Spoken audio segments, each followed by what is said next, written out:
Hello guys, welcome back to my channel. Today we are going to react to 10 surprising facts about Ethiopia. Mm, Ethiopia, right? I'm half Ethiopian, yes. My father is Ethiopian. Have you been? I've been there when I was a baby. So what do you know about Ethiopia? Let me see. I know one of the languages is Amharic. I know Danat and Danash means hello in different genders. And another fun fact. It was an old tribe in Ethiopia. Apparently, like the bigger your like there's like a tradition where like there's a ceremony. It's like the bigger your gut is, Hmm. the more likely you are to get a suitable woman. And so they would eat raw meat and oil. Damn, That's the most I know. And there's tribes. I'm part of the one of the largest tribes. damn. Ethiopians, man. Okay, let's About go. 1,000 things actually. For the first time ever on FTD Facts, we're journeying into the country of Ethiopia. Ethiopia is located on the Horn of Africa in the east, and this country is considered by many as the region from which modern humans first set out to inhabit places like the Middle East and beyond. There's so much to see and explore inside of this beautiful country, so let's begin by taking a look at some surprising and interesting facts about Ethiopia. Hmm? Now this is one of the first like settlements like people originated and started spreading out. According to science, That'd be dope. That's dope. but not according to religion. Depends on what you believe in. Motherland.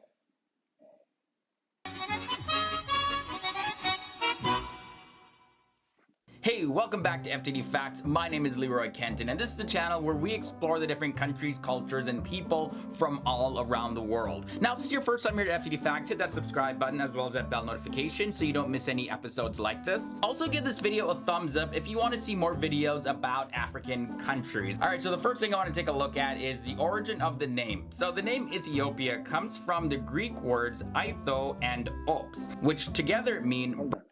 That's so fucking racist. Greek? Chloe, look at my picture. Look how dark I am. And guess what the word Ethiopia stands for? Burnt face. That is so fucking fucked up. My man's be complaining. That is so fucked up. Don't tell. We not telling Keyshawn that. Yeah. Okay, let's continue. burnt face. This was how the ancient Greeks referred to the dark-skinned people of Eastern Africa. Ethiopia, according to several sources, was first founded in 980 BC, and Ethiopia is Africa's oldest independent country. Ethiopia is the second most populous country in Africa with a total population of... Actually, they weren't colonized. No, Ethiopia wasn't colonized. Like when you say in the oldest independent country, they weren't even colonized to begin with. Any African country? Only then. Oh, Ethiopia was colonized? Wasn't. Wasn't? Yeah. Yeah. So like you Oh, say, my they're dad. the oldest independent country in Africa. Yeah, Like doesn't make sense because they were never my dad, colonized. I think that's the reason why my dad has a real arrogance when it comes to Ethiopia. Like an arrogance. Like we're the best. That's Africans in general. Yeah, but no. Because you go to my country, you go to my tribe, same thing. I like that. That's good competition. I like that. It is. of over 110 million people. Ethiopia is the only African country never to have been brought under colonial control. I mean, the Italians tried to colonize Ethiopia, most notably back in 1935, and they succeeded to militarily occupy the country for 6 years, but Ethiopian forces were fighting. I'm just saying. If we proven who's the shit, I'm just saying, man. Hmm. They fought them, and they still. I'm just saying, man. I'm just saying, they the shit. I'm just Fighting the whole time, and the entire country was never fully You fought too. brought under control. You guys So had the some mountain. Ethiopians would jokingly respond and tell you, we waited until they built us railways and nice buildings and then kicked them out. Several thousand years ago, the Ethiopians, they adopted the belief that one more is always better, and they have been counting 13 months to their year ever since that time. Ethiopians, they I ain't like to use it. You're fucked up on that one. Can't have that. It's like the Chinese. They also have one more 13. month. Think about it. I feel so sad. And imagine being a kid. Mm. You up to, like all the way up to 12, and you like it's 13 months. So really, you 13, really. In our time though, because it's 12 months, 13 months, and you go all the way up to 12 months each trip. I mean, depends like on what you follow, because as Muslims, we follow the lunar calendar, and like the lunar calendar, you also have 10 days difference. So you Like guys have 10 extra days, no, 10 less days. 10 less days. Yeah, Okay. yeah. Also measure the days differently. They believe it's less confusing if the clock starts when the day does. So sunrise is 1 o'clock and sunset is 12 o'clock. Then the 12-hour night clock sets in, starting over from 1 o'clock. What if there is only sun for 3 hours? That doesn't make sense. Well, I mean, they have daylight saving time too, so Doesn't make sense. Again. So this can be totally confusing for travelers, but I mean, it kind of makes sense. The country of Ethiopia is a country full of vibrant and colorful festivals, the biggest of them all being Timkat. And this is an annual festival that honors the baptism of Jesus Christ in the Jordan River. Today, the priests remove.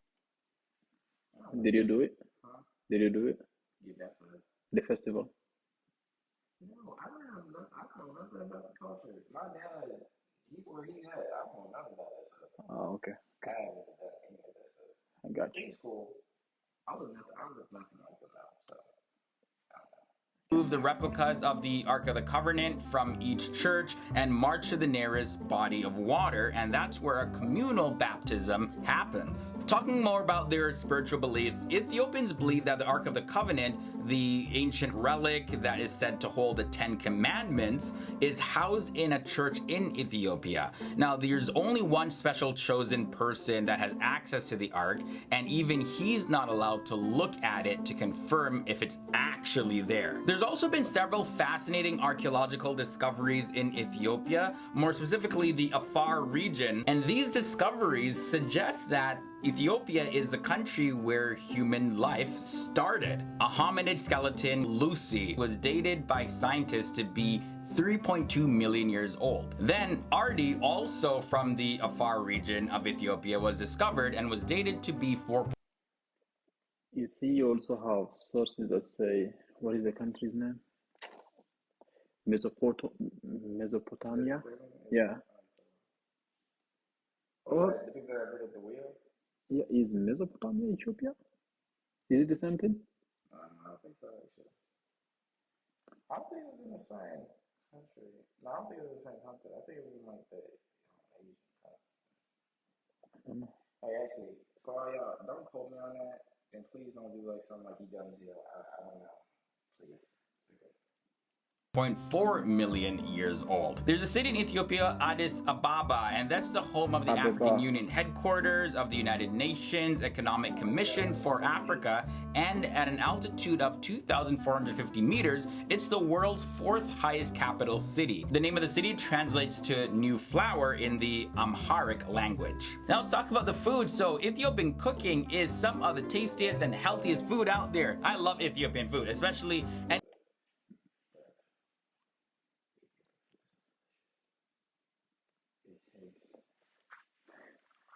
That's African food in general. I don't care about that. That's African food. I don't taste a lot. I'm talking about that. Because the Ethiopian food I had wasn't good. What you have? I don't even know the name, but it wasn't good. Get some salmon goulash from Abisha. Like, you will not regret that. Or the lamb. You can't go wrong. Everyone eats lamb in Africa. Okay. You all do it. Everybody eat beef, but you still see people eating it. Chicken, still eat it. Have you had Goat. what is the name again? Dibi? See, that's lamb.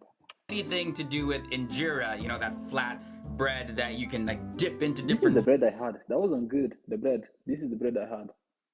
Okay. This wasn't good. You're not supposed to eat the bread by itself. I had the bread and some meat inside. I only ate the meat. The bread wasn't good. You have to. Yeah, So first of all, you have to eat the meat with the food. That's how that works. You can't eat it by itself. It tastes like I crap. ate it with the food, It tastes but like still, crap. it You don't wasn't add good. it. This is what you do. You take a little small piece. You got to get on each. Everyone. You got to mix. You got to eat it, man. It wasn't good, man. Yo, Ethiopian food is not the best African food. don't listen to him. He just jealous. No. Foods, it's just so good. Unlike many other African countries, this place is a haven for vegetarians. This is because a lot of Ethiopians follow a particular belief of Orthodox Christianity that prohibits the eating of any type of animal products on Wednesdays and Fridays. So that was your brief overview of the beautiful country of Ethiopia. We took a look at so many different things, and we barely even scratched the surface of what this country has to offer. So be sure to leave your thoughts and comments down below. What are your thoughts about Ethiopia? Have you ever been there? And also let me know which nations do you want us to feature in another episode next. You can find me on social media to keep up to date with. So, what did you learn about Ethiopia? Well, food is good. I already know that. The food isn't good. Yes, it is. The word Ethiopia stands. The word Ethiopia stands for birthplace. That's good to know that. I'm not telling my friends that. Oh, it's the only independent African country Because of the mountains. because